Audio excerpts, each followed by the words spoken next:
Ukraine യുദ്ധം അവസാനിപ്പിക്കുന്നതിനായി ആഗോളതലത്തിൽ തിരക്കിട്ട നീക്കങ്ങൾ. യൂറോപ്യൻ രാജ്യങ്ങളുടെ അടിയന്തര യോഗം ഉടൻ നടക്കും. ബ്രിട്ടീഷ് പ്രധാനമന്ത്രി ഉൾപ്പെടെ യോഗത്തിൽ പങ്കെടുക്കും എന്നാണ് വിവരം. വൈറ്റ് ഹൗസ് പ്രതിനിധികളുമായി റഷ്യയുടെയും യുക്രൈൻ്റെയും പ്രതിനിധികൾ ചർച്ച നടത്തി. അടുത്തയാഴ്ചയാണ് യുക്രൈൻ വിഷയത്തിൽ യൂറോപ്യൻ രാജ്യങ്ങളുടെ അടിയന്തര യോഗം. ബ്രിട്ടീഷ് പ്രധാനമന്ത്രി കെയർ സ്റ്റാമർ ഉൾപ്പെടെ യോഗത്തിൽ പങ്കെടുക്കും.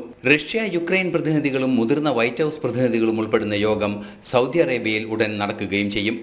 യുക്രൈൻ റഷ്യ വിഷയം കൈകാര്യം ചെയ്യുന്ന അമേരിക്കൻ പ്രസിഡന്റിന്റെ പ്രത്യേക പ്രതിനിധി കേറ്റ് കെല്ലോഗ് ഇന്നലെ യുദ്ധം അവസാനിപ്പിക്കുന്നത് സംബന്ധിച്ച് ചർച്ചകൾ നടത്തിയിരുന്നു. പുടിനും സെലൻസ്കിയുമായുള്ള ട്രംപിന്റെ ടെലിഫോൺ സംഭാഷണത്തിന് ശേഷമാണ് യുദ്ധം അവസാനിപ്പിക്കുന്നതിനുള്ള നടപടികൾ ആരംഭിച്ചത്. പ്രശ്നം പരിഹരിക്കുന്നതിന്റെ ഭാഗമായി യുക്രൈനും റഷ്യയും സന്ദർശിച്ച ഭാരതത്തിന്റെ പ്രധാനമന്ത്രി നരേന്ദ്രമോദി അമേരിക്കയിലെത്തുന്നതിന്റെ തലേ ദിവസമായിരുന്നു ടെലിഫോൺ സംഭാഷണം. യുദ്ധം അവസാനിപ്പിക്കാൻ പ്രധാനമന്ത്രി നരേന്ദ്രമോദിയുടെ മധ്യസ്ഥം കൊണ്ട് സാധ്യമാകുമെന്ന് നേരത്തെ പുടിനും സെലൻസ്കിയും വ്യക്തമാക്കുകയും ചെയ്തിരുന്നു.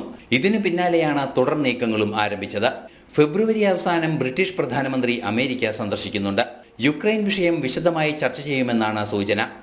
സെലൻസ്കി ഉൾപ്പെടെയുള്ള നേതാക്കളും അമേരിക്ക സന്ദർശിക്കും.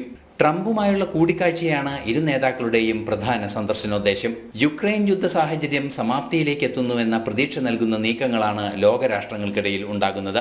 ഇന്റർനാഷണൽ ഡെസ്ക്, ജനം.